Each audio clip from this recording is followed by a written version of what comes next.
तारीख है 17 जून 2022। समय हो गया है 02:38 AM। नेशनल हेराल्ड केस के बारे में जो है ना, बहुत अजीब अजीब सी बातें बोल रहे हैं। एक बंदा कह रहा है, अभी मुझे, बंदा या बंदी पता नहीं कौन है, ये नेशनल हेराल्ड जो है एक व्यक्ति था, और जवाहरलाल नेहरू जो है अपना पैसा भारत लाने के लिए उन्होंने मनी लॉन्ड्रिंग का केस मतलब ये मनी लॉन्ड्रिंग है। मैं आपसे एक बात पूछना चाहता हूँ, आप जानते हैं नेशनल हेराल्ड पंडित जवाहरलाल नेहरू ने बनाया क्यों?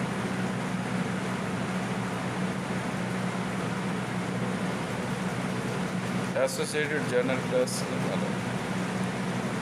आज़ादी की लड़ाई लड़ने के लिए, ये लिखा हुआ है। और नेशनल हेराल्ड जो है, मैं इसके बारे में भी पढ़ रहा हूँ, मैं पढ़ कर सुनाता हूँ। The national Herald is an Indian newspaper publish by, Indian newspaper है madam, by the Associated Journal Limited and owned by Young India Limited, a company by Indian National Congress. It was founded by India's first Prime Minister Jawaharlal Nehru in 1938 as a tool to win independence. It was banned by British government during the Quit India movement. Occasionally published optional ends authored by Mr. Nehru. The newspaper ceased operation in 2008 for financial reason. पैसे के कारण जो है 2008 में जो है national Herald बंद भी हो गया। फिर चालू कर देंगे, मैं लगा दूंगा पैसा है। साफ साफ लिखा है ओनरशिप में, owners associated journal limited and Shiva publication, founder Jawaharlal Nehru. अच्छा, इंग्लिश में छपता था ये। Publisher the associated journal limited, editor in chief Zafar Agha, founded on 9 सितंबर 1938, 83 ईयर्स एगो। ऐसा नहीं है, आपकी शायद गलतफहमी है कि सारे अंग्रेज ब्रिटिशर्स थे या वो भारत के पक्ष में नहीं थे, ऐसा नहीं। बहुत से अंग्रेज ऐसे भी थे जिनको भारत की आज़ादी में बहुत अहम किरदार माना गया। टॉम वॉल्टर का नाम सुना है? इंडियन फिल्म इंडस्ट्री में टॉम वॉल्टर के माता पिता हेलन जी का नाम सुना है? इनके माता पिता भारत की आज़ादी की लड़ाई में सक्रिय भूमिका निभा चुके थे, और फिर ये कभी गए नहीं हैं लोग। सलीम अली जी क्या सोचते हैं हेलन के बारे में मुझे नहीं पता, पर ये आज हकीकत बता रहा हूँ। ये लोग कभी भारत छोड़ के गए नहीं थे, इन्होंने इस देश को ही अपना सब कुछ मान लिया। आपको जान के हैरानी होगी कि नेशनल हेराल्ड अंग्रेजी में छपने वाला न्यूज़पेपर था, और जवाहरलाल नेहरू जी अपनी बेबाक राय अंग्रेजी में रखते थे, जिसे अंग्रेज पढ़ सकते थे, जिसके कारण वो रोज जो है वो भट्टी पे बैठे रहते थे। और इसी वजह से जब पंडित जवाहरलाल नेहरू जी को मेरे ख्याल से 11 साल की कैद हुई थी। वो बड़ा लंबा समय बिताया उन्होंने जेल में। ये बात शायद कोई जानता नहीं है कि पंडित जवाहरलाल नेहरू ने एक लंबा अरसा अंदाज़न लगभग उम्र कैद के लगभग बताई जाती है, जेल में बिताया है। और डिस्कवरी ऑफ इंडिया लिखी, भारत एक खोज। मतलब ये एक ऐसी किताब है विश्व की जिसको इतना डिटेल्ड में लिखा गया, और हिंदी और इंग्लिश दोनों में लिखी गई है। ये थे पंडित जवाहरलाल नेहरू। तो मैंने कोई पैसा नहीं खाया हुआ, ना पंडित जवाहरलाल नेहरू, ना ही मैं उनके घर परिवार को, पर ये हकीकत है। भारत में रहने वाले ऐसे बहुत से ब्रिटिशर्स थे जिन्होंने 1947 में अंग्रेजों द्वारा भारत से जाते हुए भारत का विभाजन करने की एक नीति अपनाई, और बड़े संयम को बरतते हुए, क्योंकि उनके पास आर्मी थी, आर्मी वेपनाइज्ड, और वो भारत के अंदर जलियांवाला बाग जैसा कांड कर चुके थे।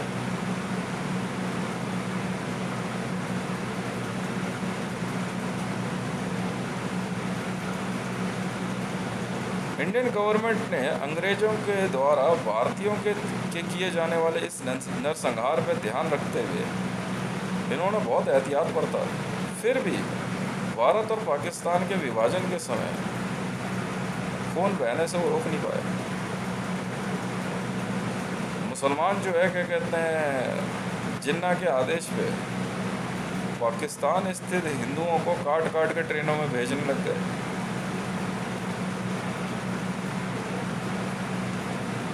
लाखों सिखों का कत्लेआम कर दिया गया, क्योंकि बंटवारे की लाइन पंजाब के बीच में से होकर गुजरनी थी।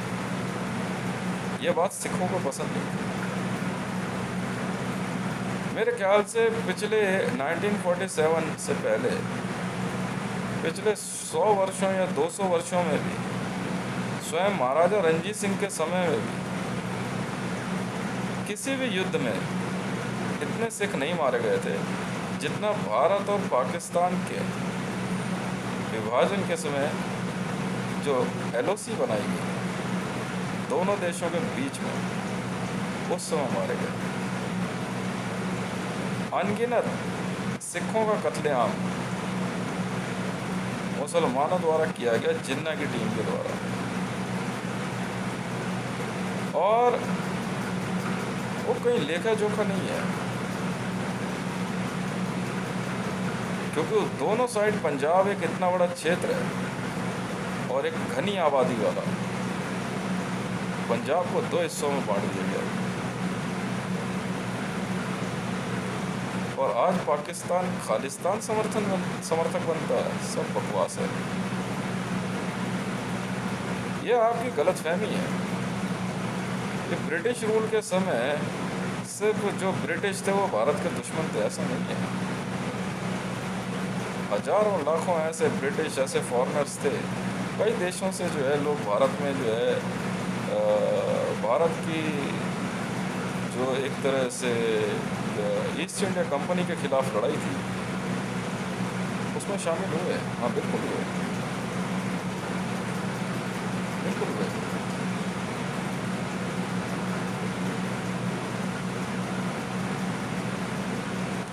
और ये एक ऐसा मामला है जिसको कि कभी भी जो है इतने ध्यान से किसी ने समझा नहीं, ना तो आज़ादी की लड़ाई के बाद या उस दौरान भी, ना तो बिहार में इतना कत्लेआम हुआ, ना उत्तर प्रदेश, ना बंगाल। पर हाँ, यह ज़रूर है कि line of control LAC, line of LC, line of control LOC, line of control और लाइन ऑफ एक्चुअल कंट्रोल को बनाने में जितना सिखों का कत्लेआम हुआ है ये डॉक्यूमेंटेड नहीं है। हजारों लाखों परिवार मार दिए गए। ब्रिटिश के पास वेपन्स थे। तब सुभाष चंद्र बोस ने बहुत पहले ही एक दिमाग लगाया और वो यहाँ से जो है ट्रैवल करते हुए कई देशों के साथ, भारतीय नागरिकों के साथ एक आर्मी बना करके, क्योंकि उस समय विश्व युद्ध का भी समय था और भारत के बहुत से सैनिक यहाँ से, सैनिक क्या थे, भारत से लोगों को ले जा करके विश्व युद्ध में भेजा गया। ब्रिटिशर्स यही कर रहे थे। Second world war between 1941 to 1948 Bharat से हजारों लड़कों को वर्ल्ड वॉर लड़ने के लिए भेजा गया।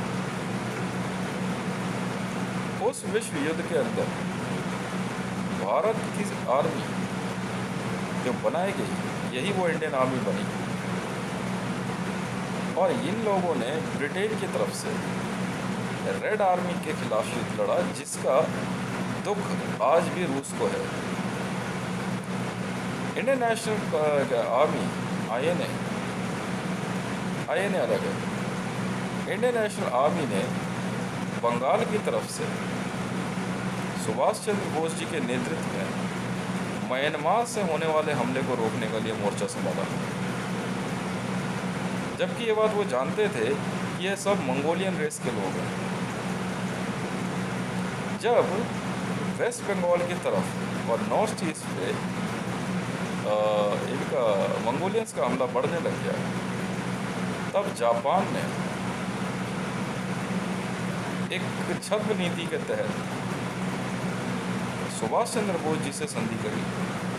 इसका उन्हें ज़्यादा फायदा तो हुआ नहीं, और पर्ल हार्बर अटैक में जापान को मुंह की खानी पड़ी। और इधर आपके क्या नाम है, ये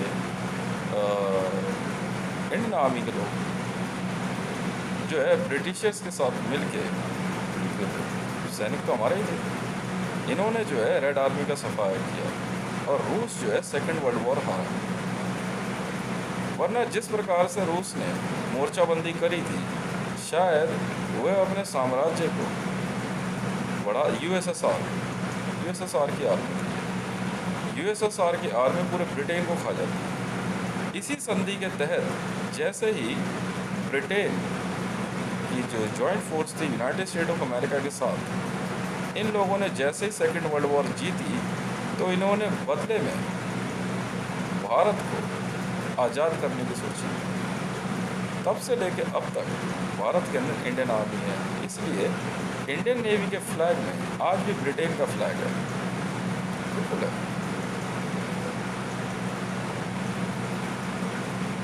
इसका मतलब ये नहीं कि हम लोग ब्रिटेन के अंडर हैं, पर हाँ ये ज़रूर था कि ये बात जो है, क्योंकि सेकेंड वर्ल्ड वॉर में भारत ने ब्रिटेन के साथ जीत दर्ज करी, ये बात जो है विश्व के कुछ देशों को ठीक नहीं लगी। इनमें सबसे पहला व्यक्ति जिन्ना था। जिन्ना ने मौका देख करके अपने हिस्से के लिए ज़मीन मांगी। हालांकि उस समय भी जो है क्या कहते हैं, सीक्रेसी के लोगों को ये बात पसंद नहीं थी, पर मामला ये था कि सेकेंड वर्ल्ड वॉर के बाद कोई दूसरी वॉर नहीं चाहते थे। बड़ी मुश्किल से जो है क्या कहते हैं 1948 के बाद पूरे विश्व के अंदर ऐसे हालात बने कि कुछ सब कुछ शांत रहे, पर ऐसा हो नहीं पाया। ये तो फिर भी चलते रहे। पर जिस प्रकार से जो है क्या कहते हैं आपका जो हथियार है, पाकिस्तान मुस्लिम लीग सुना आपने? मुस्लिम लीग का नाम सुना है? नहीं सुना। ये चांद सितारा झंडा मुस्लिम लीग का है। मुस्लिम लीग के लोग थे जो ब्रिटिश आर्मी में थे, और ये इन लोगों ने क्या करा, अपनी ट्रेनिंग के बाद एक अलग आर्मी बनाई।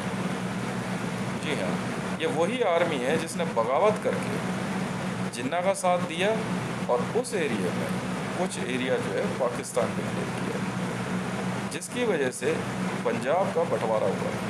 हालांकि आज़ादी के अंदर कोई ऐसी स्टेट नहीं थी जिसका सीधे तौर पर बंटवारा हुआ, पर हाँ ये ज़रूर है कि पंजाब एक अकेला ऐसा राज्य था जिसका बंटवारा 1947 में हुआ। मानो या ना मानो, लगातार 8 साल तक सुभाष चंद्र बोस जी की टीम ने, आईएनए ने, इंडियन नेशनल आर्मी ने बंगाल, नॉर्थ ईस्ट और नेपाल के रास्ते को संभाला, और भारत के अंदर जापान की आर्मी को घुसने का मौका नहीं दिया। हालांकि विश्व युद्ध की आग जो है, क्योंकि उस समय कैलकाटा भारत की राजधानी थी, शायद आप लोग ये बात जानते नहीं हैं। बाद में दिल्ली को राजधानी बनाया गया सुरक्षा कारणों से। इसीलिए कैलकाटा के अंदर ट्राम और मेट्रो रेल आज भी है।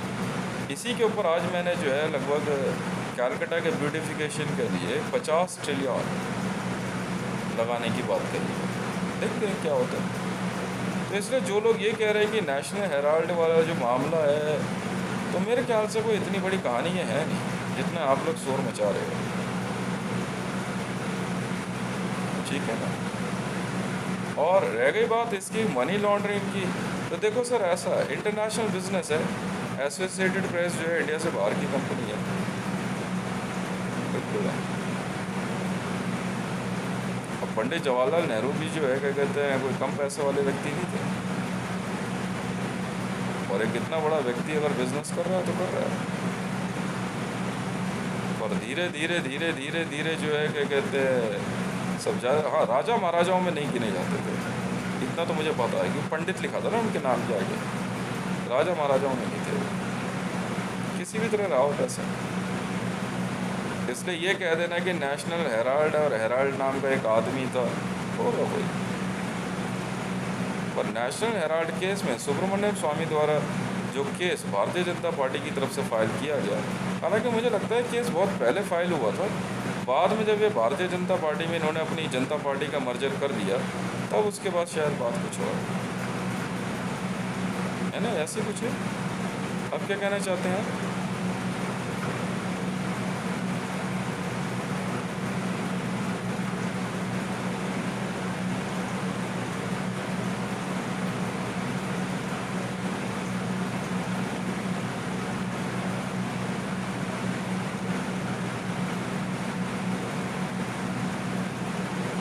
हाँ सुन तो रहा हूँ, कह रहे मोदी को 15 दिन की न्यायिक हिरासत में भेज दिया गया है।